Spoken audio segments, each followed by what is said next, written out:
Hello students, welcome to all. I am Nandini ma'am and today I am discussing pharmacology. This is your subject and diploma second year. आज हम पढ़ने जा रहे हैं anti epileptic drugs के बारे में। तो क्या होती हैं एंटी इपिलेप्टिक ड्रग्स और इनके क्लासिफिकेशन, सारी चीज़ों के बारे में हम जानेंगे। So let's get started. Anti epileptic drugs, first of all जानते हैं कि इपिलेप्सिस क्या होती है।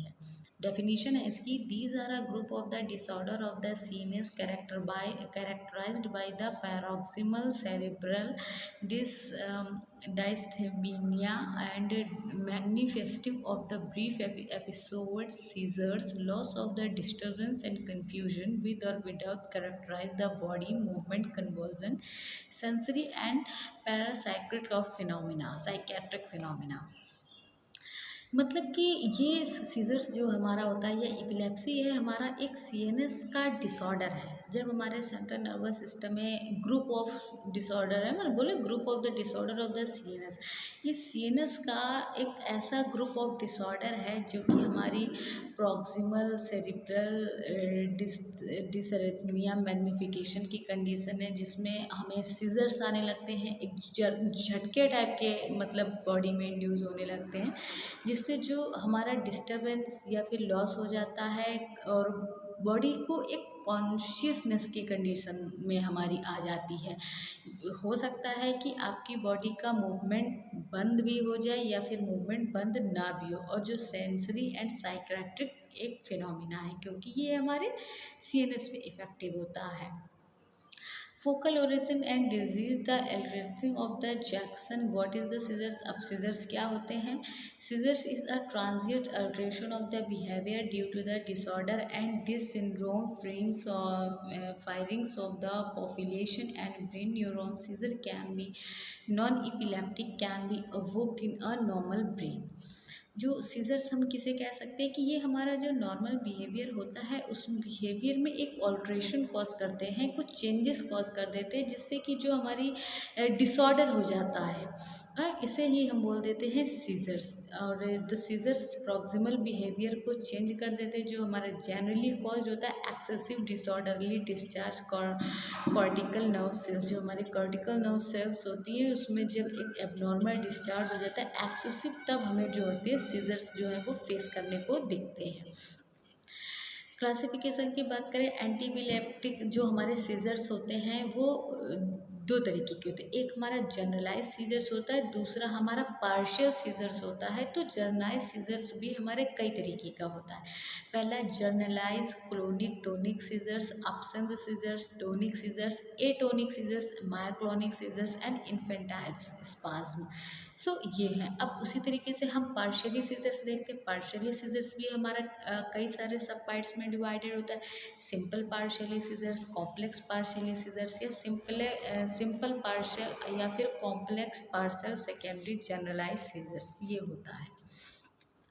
एपिलेप्सी हमें क्यों कॉज होती है? सब में अलग अलग से रीज़न होते हैं कि किसी को कैसे, और एज फैक्टर के हिसाब से भी डिपेंड करता है। तो जो हमारे एडोपैथिक सीजर्स है वो चिल्ड्रन में कॉज होती है बर्थ ट्रॉमा। बर्थ के दौरान कोई भी ऐसा इंजरी या कोई भी ऐसा ट्रॉमा अगर शिशु को हो गया है, बेबी को हो गया है, तो उस केस में बच्चे को हमारी एपिलेप्सी की कंडीशन देखने को मिल सकती है। या फिर कोई भी ऐसा इन्फेक्शन हो गया हो जो कि हमारा मेनिंजाइटिस हो या फिर कंजेशनल एबनॉर्मेलिटी हो गई हो, उस केसेस में हमें बेबीज़ को सीजर्स की प्रॉब्लम से फेस करना होता है या कर सकता है।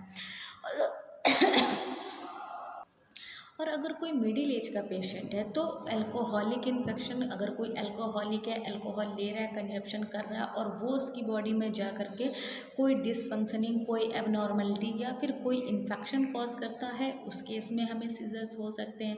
इसके अलावा हेड इंजरी हो सकती है, ड्रग लाइक कोकेन, मतलब कि हेड में कभी उसकी कोई चोट लगी हो या फिर कोई ऐसी इंजरी हुई हो जिसके कारण उसकी बॉडी में कोई इफ़ेक्ट आया हो और हमें सीजर्स की कंडीशन देखने को फेस करने को मिल सकती है। Drug like cocaine, low blood sugar, low oxygen, low sodium salt and low calcium etcetera. तो ऐसे कई सारे रीजंस होते हैं मिडिल एज में जिनके कारण भी हमें सीजर्स की कंडीशन देखने को मिल सकती है। और एल्डरली अगर हम बात करें तो कोई भी ब्रेन में ट्यूमर हुआ हो या स्ट्रोक हुआ हो, उसके कारण भी पेशेंट को एपिलेप्सी हो सकती है या फिर सीजर्स इंड्यूस होने शुरू हो जाते हैं। सो ये थे कुछ रीज़न जिसके कारण हमें सीजर होती है। अब हम देखते हैं कि classification of the anti epileptic drugs की जो भी हम अपनी एपिलेप्सी की डिजीज़ को ट्रीटमेंट करने के लिए ड्रग ले रहे हैं उसे हम बोलते हैं एंटी एपिलेप्टिक ड्रग और various type of a drug use in the treatment of a epilepsy. तो हम उसमें कौन कौन सी ड्रग हैं जो हम यूज़ करते हैं एपिलेप्सी के डिजीज़ को ट्रीट करने के लिए। हेडेंटोइन जिसमें ड्रग हमारी आती है फिनाइटोइन, बार्बिट्रेट्स जिसमें फिनोबार्बिटोन एंड अमाइनोस्टिलबीन्स ड्रग जिसमें हमारी कार्बामेज़ेपिन एंड ऑक्साकार्बाजेपिन ड्रग आ जाती है एंड सक्सिनिमाइड्स में हमारे इथोसक्सीमाइड ड्रग आ रही है। एलिफेटिक कार्बोक्सिलिक एसिड में वेल्प्रोइक एसिड आ रही है। हमारी बेंजोडाइज़ेपिन्स में क्लोनाजेपाम, डाइज़ापेम ये ड्रग्स यूज़ कर रहे हैं। और various type of a newer compound या न्यू ड्रग भी जो हमारी आ रही है उसमें हमारी gabapentin and lamotrigine these are drug जो है हम यूज़ करते हैं अपनी एपिलेप्सी की डिसीज़ को ट्रीटमेंट करने के लिए, मतलब सीजर्स को प्रिवेंट करने के लिए। तो इन्हें हम as a anti epileptic drug use करते हैं। फर्स्ट ड्रग है हमारी फेनेटोइन ड्रग। फेनेटोइन ड्रग के फार्माकोलॉजिकल एक्शन क्या होता है कि जब ये सीएनएस पे अपना इफेक्ट देगी, क्योंकि जो हमारे सीजर्स हैं वो कहीं ना कहीं हमारा एक सीएनएस का एबनॉर्मेलिटी ही है, वो सीएनएस का ही डिसऑर्डर है जिसके कारण कि हमारे बॉडी में सीजर्स इंड्यूस हो रहे हैं। और फिनाटोइन जा करके अपना इफेक्ट सीएनएस पे देगी।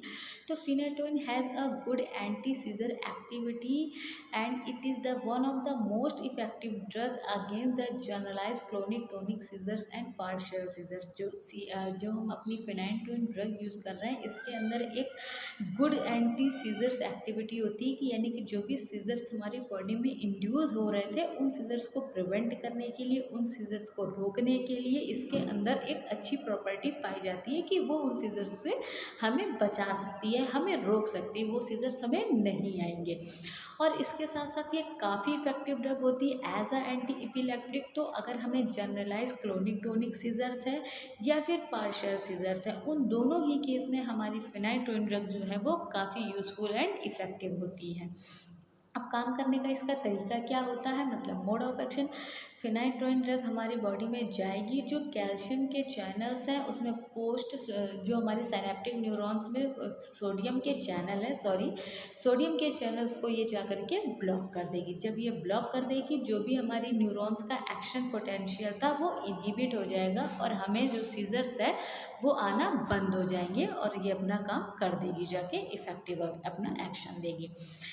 एडवर्स इफेक्ट भी इसके साथ साथ देख सकते हैं, क्योंकि ये as a anti epileptic drug use हो रही है हमारी बॉडी में अच्छा पॉजिटिव इफेक्ट देने के साथ साथ कुछ ऐसे भी चीज़ें हमें देती है या एज ए एडवर्स इफेक्ट हमें देखने को मिल सकते हैं। तो क्या है, nausea, vomiting, epigastric pain, hyper sensitivity के रिएक्शन, मेगालोब्लास्टिक एनीमिया, टार्टेरोजेनेसिटी, ऐसी बहुत सारी केसेस हैं जो हम देखने को फेस करते हैं एज अ एडवर्स इफेक्ट अगर हम अपनी ड्रग को यूज़ करते हैं तो। And when taken to the pregnant lady it produce the fetal hydantoin syndrome. अगर कोई प्रेग्नेंट वुमेन है और अपनी फिनाइटोइन ड्रग का यूज़ करती है तो ऐसा देखा जा सकता है या कुछ केसेस में उसमें जो उसका हेड एंड टोइन सिंड्रोम के जो बेबी को सिम्टम्स या फिर मदर को ऐसे कुछ सिम्टम्स फेस करने पड़ सकते हैं। एंड लिप्स एंड माइक्रोफ्लेसेंट हाइपरग्लाइसीमिया की कंडीशन भी एज अ एडवर्स इफेक्ट हम देखने को मिलते हैं हमें इस ड्रग को यूज़ करने के।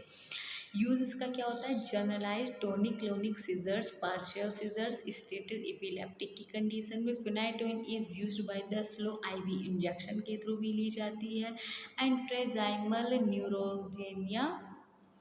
न्यूरेग्लिया as the alternative of the carbamazepine के अल्टरनेटिव ड्रग भी हम इसे यूज़ कर सकते हैं। एंड कार्डियक अरेथमियाज में phenytoin is a useful the digitalis induced the arrhythmia. So ये हमारा होता है फिनाइटोइन ड्रग का यूज़।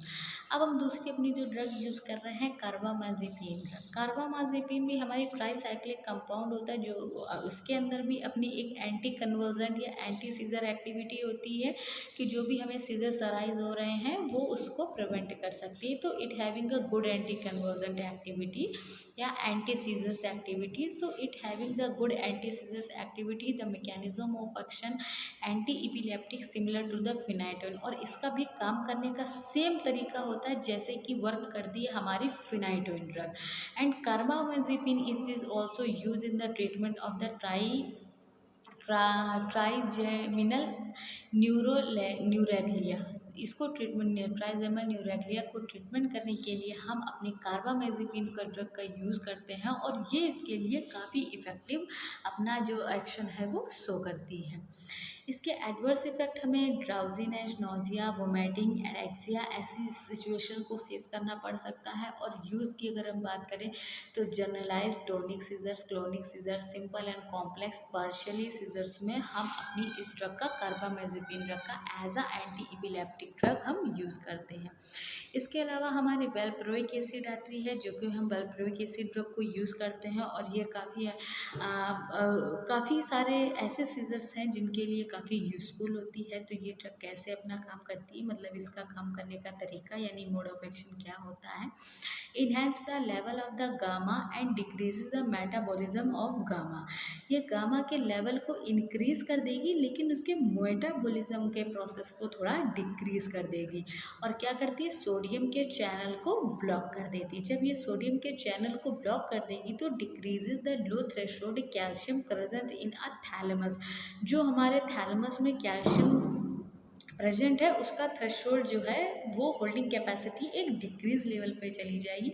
अब जब वो थ्रेशोल्ड पोटेंशियल डिक्रीज हो जाएगा तो जो हमें सीजर्स आ रहे थे वो हमारे रिड्यूस हो जाएंगे, या धीरे धीरे वो सीजर्स हमारे ख़त्म हो जाएंगे, एकदम बंद हो जाएंगे, ब्लॉक हो जाएंगे। एडवर्स इफेक्ट्स अगर हम बात करें तो सडेशन, अगर हम अपनी वेलप्रोइक एसिड की ड्रग को यूज़ करते हैं तो हमें as adverse effect sedation, rashes or tremors, कुछ ऐसी सिचुएशंस हैं जो एज एडवर्स इफेक्ट हमें देखने को मिल सकता है।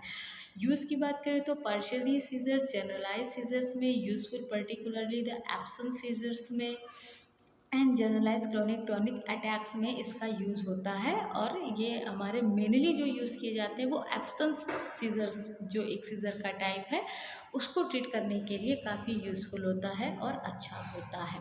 इसके अलावा बेंजोडाइजेपिन्स कैटेगरी की ड्रग को भी हम as a anti epileptic drug use करते हैं। इनके अंदर भी अपनी एक अच्छी सी हाइयर एक्टिविटी होती है, मतलब हाइयर एंटी सीजर एक्टिविटी होती है। तो ये करते हैं डाइज़ापाम एंड क्लोरापाम जो हम इसमें ड्रग यूज़ करते हैं। तो diazepam is the drug the choice of the status epilepticus, and clonazepam is a potent anti-epileptic drug useful to the absence and myoclonic seizure। फिर जो क्लोनाजेपाम हमारी ड्रग होती है जिसे हम as a anti epileptic drug use करते हैं, तो उसके अंदर एक अच्छा पोटेंट एक्शन होता है एंटी इपिलेप्टिक का, जो कि हमारी एब्सेंस एंड माइक्लॉनिक टाइप के सीजर को ट्रीटमेंट करने के काम में आती है। अपनी हायर एफिकेसी शो करती है क्योंकि इसका जो पोटेंट ड्रग है ये काफ़ी। एंड जो हमारी nitrazepam, it is use for the treatment of the myoclonic seizure. जो हमारी नाइट्राजेपाम ड्रग है वो हमारी मायोक्लॉनिक सीजर्स के ट्रीटमेंट करने के लिए काफ़ी यूज़फुल होती है, अच्छी होती है, और हम अपनी मायोक्लॉनिक सीजर्स को ट्रीट करने के लिए नाइट्राजेपाम ड्रग का यूज़ करते हैं। सो आज का हमारा टॉपिक था anti epileptic drugs. Students, I hope you are understood well. आज हमने एंटी इपिलेप्टिक, इपिलेप्सी, उसके टाइप्स के बारे में पढ़ा। Thank you class.